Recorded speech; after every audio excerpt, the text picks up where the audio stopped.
वक्त हम मौजूद हैं नादरा रजिस्ट्रेशन ऑफिस 7 शरीफ में, जहां पर इस वक्त जो है सिंध यूनाइटेड पार्टी तालका 7 शरीफ की जानिब से एहतजाजी रैली निकालकर मुजाहरा किया गया है। इसी हवाले से यहां पर मौजूद इन मुजाहरीन से भी बातचीत करते हैं। रजिस्ट्रेशन ऑफिस नादरा है, उसकी नाहल ये है, यहाँ पे इतनी रश ज़्यादा बढ़ गई है ताकि देखो यहाँ पे काउंटर 3 चल रहे हैं। हम गुजारिश करते हैं आला अख्तियारों से और वफाक गवर्नमेंट से, तो मेहरबानी करके जो इसकी कैपेसिटी बढ़ाई जाए और काउंटर है उसको बढ़ाया जाए और यहाँ पे जो नाहल बैठे हुए एजेंट उसको हटाया जाए, एजेंट माफिया ख़त्म की जाए। और यहाँ पे आप देख रहे हैं कि ये 3-3, 4-4 दिन हो जाते हैं, लोगों को टोकन नहीं देते। अगर जो देते हैं टोकन तो शाम को उनको बोलते हैं कि भाई आपका अभी टाइम क्लोज हो गया, नंबर नहीं है, फिर दूसरे दिन उनको दोबारा टोकन लेना पड़ता है। हम बोलते हैं ये बंद होना चाहिए और प्रॉपर तरीके से जो है वो लोगों को आप टोकन दें और अपनी पॉलिसी वाज़ह करें। नादरा इंचार्ज है वो राशि करप्ट, रुजवान मेमन और अल्लाह बचाओ, ये एजेंट माफिया के ज़रिए गरीब अवाम की तजलील करें। वो एजेंट माफिया यहाँ सरगर्म है।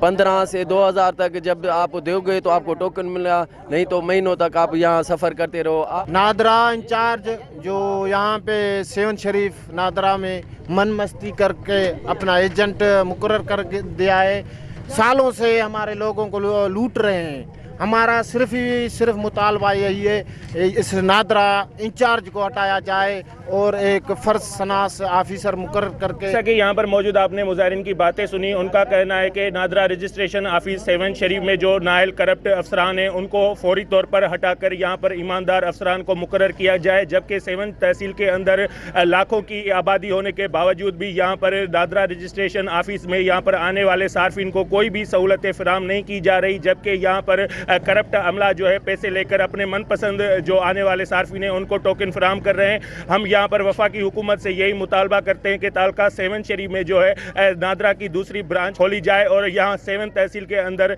नादरा ऑफिस के जो टाइमिंग है उसको डबल शिफ्ट में करके आवाम को जो है रिलीफ फराहम किया जाए। कैमरामैन टीम के हमरा माजिद अली कुरैशी, वैश्य न्यूज़ 7 शरीफ।